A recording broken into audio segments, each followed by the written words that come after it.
Hi, welcome back to the channel. I just wanted to share with you some improvements we want to make to our home security. Obviously, we do a lot of travelling in Harry, our camper van, which means we're away for weeks on end.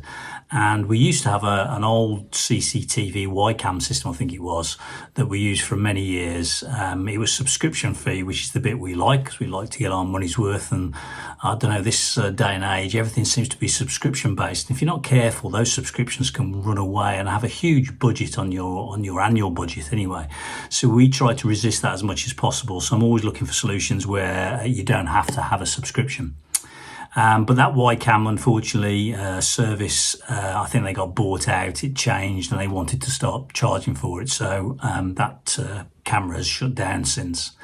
I have got a CCTV camera that you'll see if you follow the Campervan channel, Getaway Geese, that I use occasionally just purely for personal security following the incident that we had in Ireland, just to give us some visibility around the door to the outside should we need it.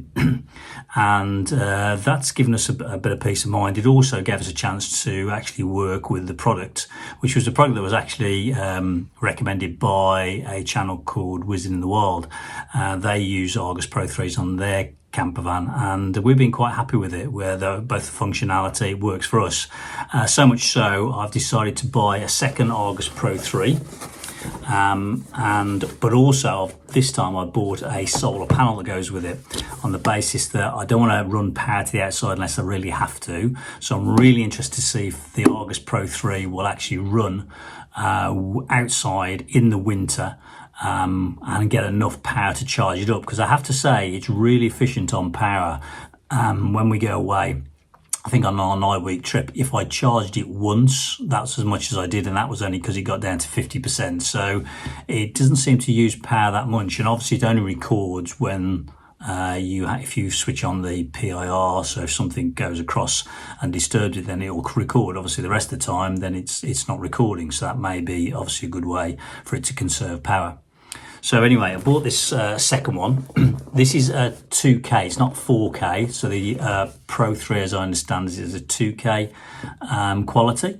You can get a 4K, I think it's the Ultra, and I was considering going to 4K, but they don't do a black CCTV camera. I didn't particularly want white if I was going to double up and maybe use a second camera in Harry the Campervan. So I've bought black, so I've gone for the Pro 3 at this stage.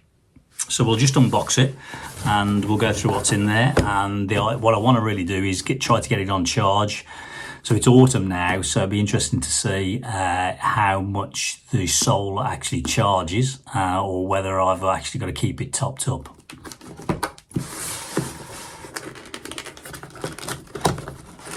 So it comes in the box. There is a seal on there, so if that's broken, do send it back, because obviously that might be a security breach. Just make sure that seal is intact. Let's see what we get out of the box. Looks like a set of instructions. Yeah. That's the solar panel. So it's quite a small solar panel.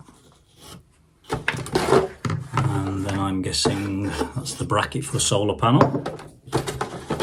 The strap. And there's screws for fitting against the wall, I'm guessing. And a back plate by the looks of it. So we've got a universal solid fixing for the camera, so that will go outside as well onto the wall, I'm guessing. I didn't use that obviously with the Campervan. I actually bought a magnetic base for the Campervan, so you can get these magnetic general bases. This is a Utebit one, so I bought this just in case we do use it when we go away in the van. I've already got one of these. They're really good, fix well to the van, and they don't scratch the van most of the point. So again, I'll put all this in the description for you if you want it for different uses and that, or the fixings that you've got. Have a look here. We got the camera itself. As I said, you can get them in black or white. I've gone for the black because just in case I use it for the van, I'd rather have a black one than not. There's then a universal strap, which allows you to strap it around the tree trunk, I think. Again, some fixing screws if you're going to fix it permanently to something, and a charging cable. And that is all that comes in the box. So it's quite a neat little unit, well made.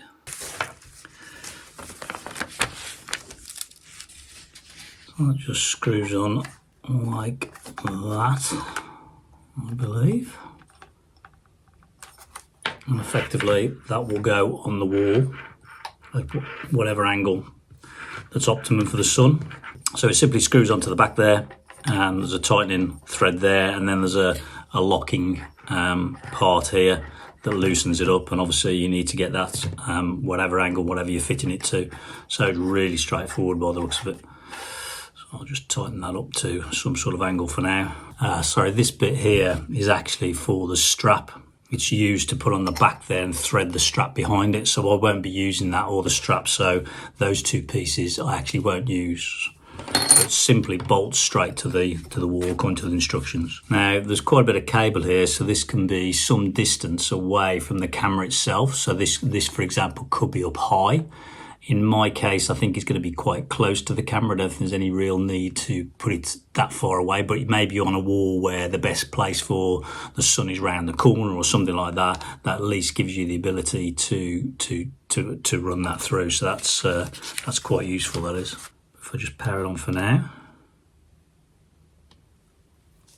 So you can see that powering up. Welcome to REOLINK. Please install REOLINK app and scan the QR code on the camera. Basically, the first thing you need to do is install the REOLINK app. I've already got that because I've already got a camera.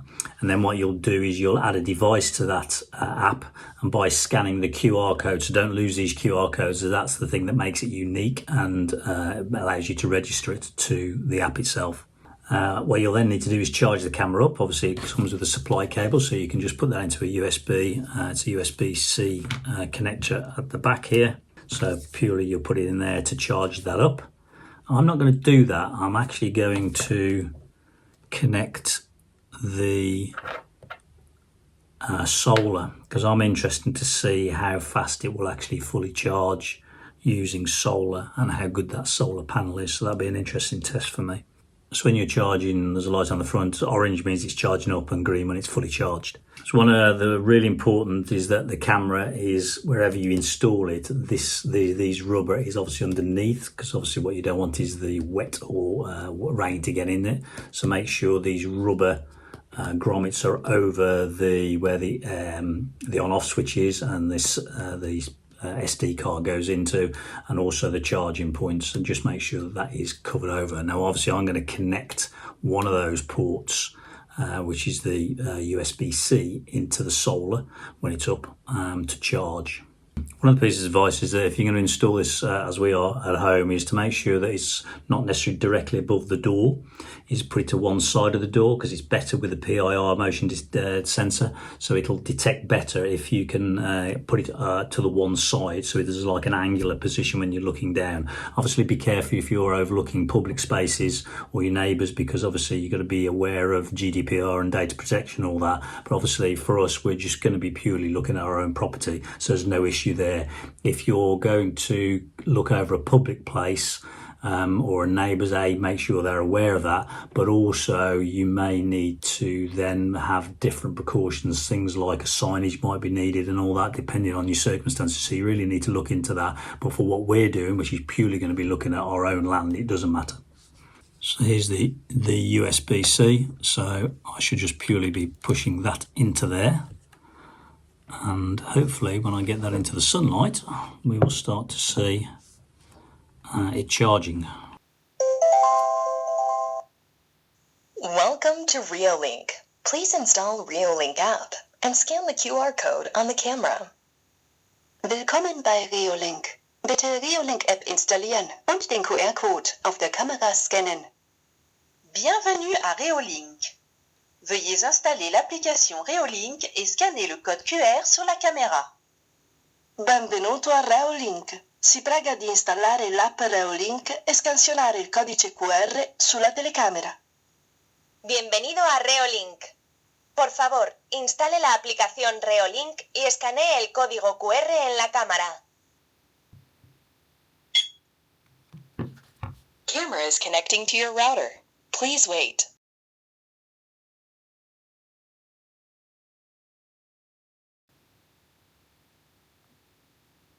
Connection to the router succeeded. Welcome to REOLINK.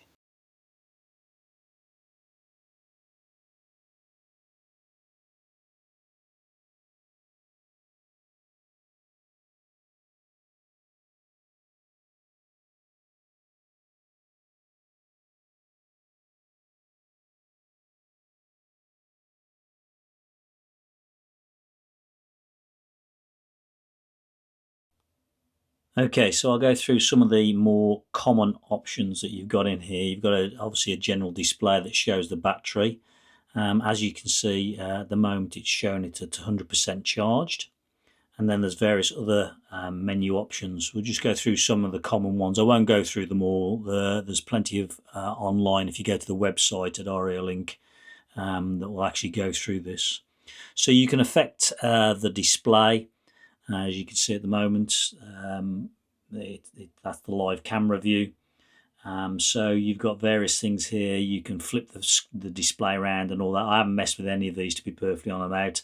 Day and night is on auto, but you can always have it on black and white all the time or colour all the time. I've got it on auto, so it changes between when the lighting's needed, to be honest. You can change where the camera name is, whether you want it on the bottom right or you want it on various different places. Again, I haven't messed around with that. You can have the watermark on or watermark off what you're trying to do. And there is a ways you can affect the shadows. Again, I've got everything set to auto, so I haven't changed any of those. So if we go to sounds, I've chosen not to record audio from a privacy perspective. But obviously if you wanted to record audio you could, but just be aware of data privacy on that. And there's obviously a test, you can test the sound there if you wanted to. If you go to the light setting, I have the status LED, so actually on the camera there's a little status LED there. I prefer to be in stealth mode. I don't want to draw attention to anybody that the camera's there, especially at night. So I've set that to off, but obviously you can have that on. The infrared lights I've got as auto. Obviously I want to make sure that if there is a nighttime activity, the infrared's all on, so I've got that on. The spotlight, again, I've got them off, but you can have it so it's night smart mode. So if the camera detects something in the PIR, the light can come on automatically. I don't want that on, mainly for the neighbour's perspective. I don't want the lights flashing on and off all the time. So I've got the off. And that's one of the things you need to remember, is that when you go into live mode, you can actually say, if you see somebody out there and you want to put the light on or you want to say something to them, you can do that manually as well. But these are all like automatic settings. So PIR, obviously I've got PIR on. There's a sensitivity. It's all about sensitivity of how it picks up and triggers that PIR. So I've got that set at the moment to 80. That was the default anyway, and that seems to be okay at the moment. I haven't had any real issues with that. Camera recording, I've obviously got that on. Because I want to record anything that happens. You can schedule it coming on, so maybe you're only interested in recording certain times of the day, so it gives you the ability to do that, I believe. And then you can affect post motion after it's detected something, how long after it's finished the incident that you want to carry on recording. And I've got overwrite the recording, so therefore I'll put a SIM in, an SD card in, an SD card in, and it will just overwrite that when it gets full, which is quite useful. Push notifications, I got them on. It's really good actually. We've got critical alerts on at the moment, so that means it alerts us immediately there's an event, which is good. Obviously, if you're at home and you're in and out the door, that might be getting on your nerves, so you might switch that off. But that's quite good. It gives you a response, an audible alert, and it keeps it onto the phone. One thing I do like about this, actually, it's quite responsive in as much as it's very within seconds of somebody coming to the door, the alarm goes off to the phone. So it sends those notifications off quite quickly. So siren will sound when a motion's detected. So that's outside. So if somebody comes to the door, it could send a siren off. Now, obviously, I don't want that at the front door, but maybe you've got a back shed or something like that you want to actually set the alarm off if there's an intruder. Again, I don't want to do that because of the neighbours and that. So in detection alarm, what you do is you set up a non-detection zone for people, vehicles or animals, weirdly enough. But again, what you do, you just create an area that I don't want to record. So I don't want to record when there's somebody walking on next door neighbours from a privacy perspective, and I certainly don't want it to go off when people just happen to be walking along the pavement and that. So I've got that set and masked those out. So I'll just cancel that out there. Again, you can change the smart detection on that sensitivity. So there's various sensitivities for detecting people, vehicle, and animals. So it's quite granular, really. And you can also change the object size for a minimum object size and a maximum object size that's going to trigger. So maybe you don't want, for example, birds on animal side, you're only interested in larger birds, maybe foxes and that type of thing. So this is the main screen at the moment. So I could take a picture if I wanted to immediately. So I could take a video if I wanted to. So that's manually recording a section at the moment. And also, if I want to I want to talk to somebody, I could press the talk button down the bottom left there if I wanted to speak to somebody outside. 1 2 1 2 1 2 1 2 1 2 1 2 1 2 1 2 1 2 and I also could put at the top here, there's an alarm, so I could set the alarm off. I could set the little torch there. I could put the light on, so if I'm seeing somebody out there, I want to know them that I'm watching them, maybe to disturb them. Quite useful in the van, to be honest, those things. If there's an event, and then from playback perspective, you get a calendar view of all the events that's occurred. So there's no videos today, but I could go back days and I could see various videos that's in there.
I'm happy to report that 2 weeks later, after the initial installation, when the power levels was at 55%, it gradually increased through the solar to 100%, and it has maintained it at that level ever since. So we're really happy.